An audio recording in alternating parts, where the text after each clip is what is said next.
আমরা শ্রীমাকে বলতাম পিসিমা। এ তথ্য বলছেন গোপালচন্দ্র মণ্ডল।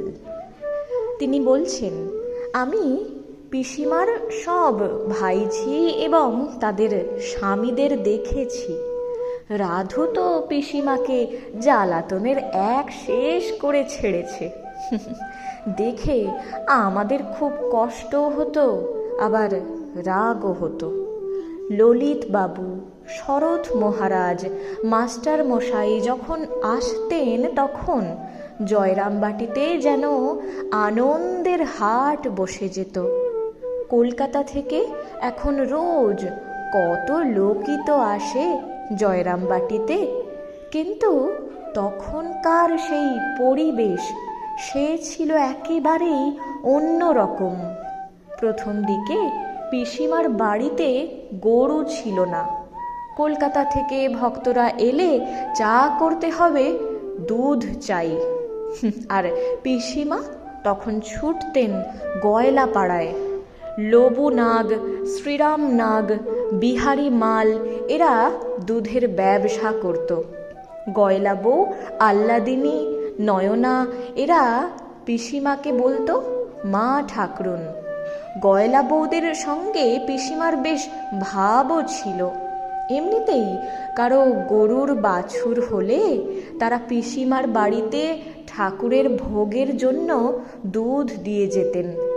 হঠাৎ দুধের প্রয়োজন হলে পিসিমাকে কেউই ফেরাতো না।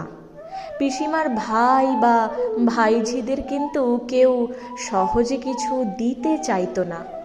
পিসিমাকে সবাই সব জিনিস দিতে চাইতো, দিয়ে যেন ঠিক তারা বর্তে যেত। একটা ঘটনার কথা এ বিষয়ে মনে পড়ছে, ঠাকুমার মুখে শুনেছি। ঠাকুমা বলতেন, ওরে মুখুজ্জেদের সারু যে সে লয়, পরে দেখবি ও হলো দেবতা। একবার পর পর 2 বছর খরা গেল, আকাশে বৃষ্টি নেই, মাঠের ফসল মাঠেই শুকিয়ে গেছে। কিছু জমির ধান আমোদরের পাশে কোনো রকমে টিকে ছিল, সেগুলিও মরে যেতেই বসেছে। ভাদুরে আকাশে একটুও জল নেই। গ্রামের সব মোড়লরা, তখনকার দিনে গ্রামের মুরব্বীরা ছিলেন রাজকুমার মুখোপাধ্যায়, শিবরাম বন্দ্যোপাধ্যায়, সতীশ সামুই, কেদার ঘোষ, কৈলাস মণ্ডল, মাখন মণ্ডল, যোগীন্দ্র বিশ্বাস, নগেন্দ্র বায়েন, ভূপতি ঘোষ প্রমুখ। তারা একদিন আলোচনা করছিল, এখন বৃষ্টি না হলে বাচ্চা কাচ্চারা না খেয়ে হয়তো মারা যাবে। তারা সারুকে গিয়ে ধরল। সারু বলতে আমাদের মা, সারদা মা। সারু বলল, ঠাকুরকে জানাবো। পরের দিন, ঠিক পরের দিনেই মুষলধারে বৃষ্টি নামলো। সে বছর ওই জমিগুলোতে যা ফসল হয়েছিল এমন আর কখনো হয়নি। বুঝলি দেব মাহাত্ম্য কাকে বলে? ভানুপিসের মুখেও এই ঘটনা আমরা শুনেছি। এখন আমার বয়স প্রায় 96 বছর। এখনো তো ভালোভাবেই বেঁচে আছি। তা আছি পিসিমার আশীর্বাদেই। আমাদের ভিটেতে পিসিমার পায়ের ধুলো পড়েছে। কখনো দেখতাম তিনি রান্নাঘরের কাছে মায়ের সঙ্গে কথা বলছেন, কখনো দেখতাম উঠোনে ঠাকুমার সঙ্গে কথা বলছেন। চোখ বন্ধ করলেই সব জীবন্ত হয়ে চোখের সামনে ভেসে ওঠে।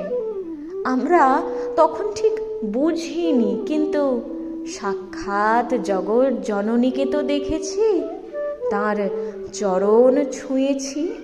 তাই তো এত বয়সেও এত ভালো আছি। কত কালের কথা কিন্তু সব মনের মধ্যে থরে থরে সাজানো রয়েছে। আমি জানি তার কৃপা আমাদের ঘিরে রয়েছে। আমাদের সংসারে আজ যে বাড়ন্ত, তাও পিসিমার আশীর্বাদেই ঘটেছে।